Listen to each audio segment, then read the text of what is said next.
Chapter 1. How Caspar Tried to Kill His Mother.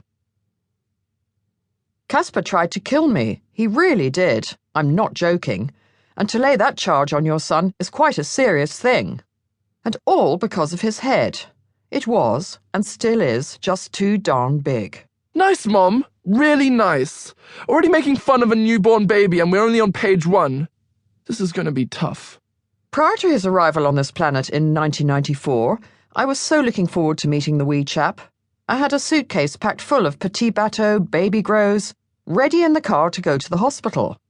It also contained a plethora of natural remedies like arnica, lavender, stressless, crampies, homeopathic this and Ayurvedic that. No wonder I'm so fucked up. I was rather an alternative type when it came to childbirth, and everything else really. I tried to have Theo at home, but ended up in hospital, with all the bells and whistles and every type of pain relief possible. But this time, with child number 2, I'd opted for hospital birth. Just before my time came, I arrived home from some antenatal yoga class to find a window of our car smashed in and the suitcase gone. Not exactly a thief's best booty, a suitcase full of fluffy nappies and nipple shields. Ew! But the shock I got was enough to get me going. My husband John was in bed, suffering from possible bird flu, so my wonderful friend Hilary took me in hand and got me swiftly to St. Mary's, Paddington in the middle of the night. I'm not going to go into the details of Caspar's arrival, but all I can say is that it didn't go to plan. The fact that his head was very big didn't help. Again with the head?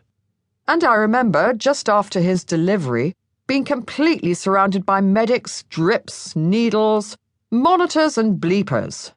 I joked with them, saying I felt like I was starring in Casualty, as they were struggling for real to save my life.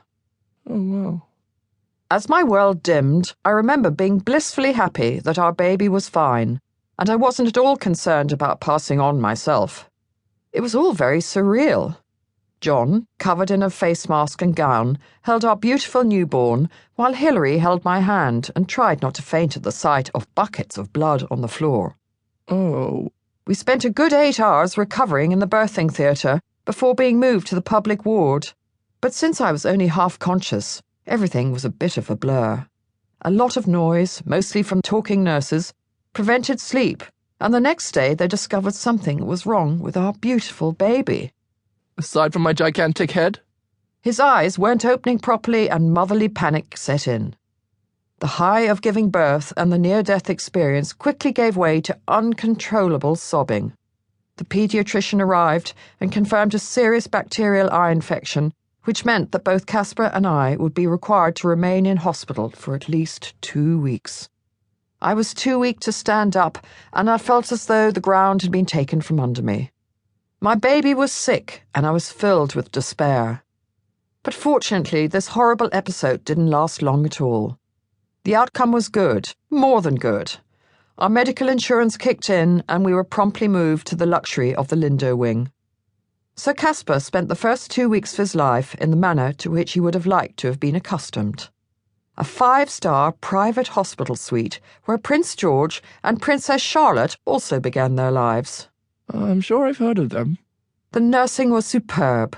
There was no noise audible from the nursing staff as I had a private room. I had my baby boy next to me during the day, and at night I had long, blissful sleeps, with the help of tranquilizers and a fine gourmet dinner, while Caspar was whisked away to the nursery surrounded by other gurgling babies.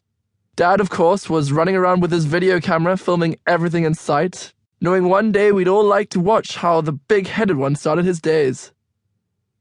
On the 3rd day, his sister, Theodora, aged 3, arrived to inspect Caspar for the first time, and it really was a precious moment.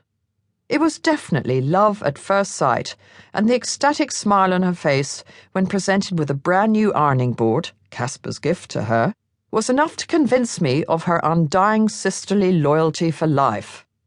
Clearly I didn't choose that present, which is why it was the first and last sexist gift I've ever given. She would spend ages ironing all the baby grows and dressing him up like her dolly. So far, so good. I was a good boy, no bother at all, unlike my sister who screamed her head off.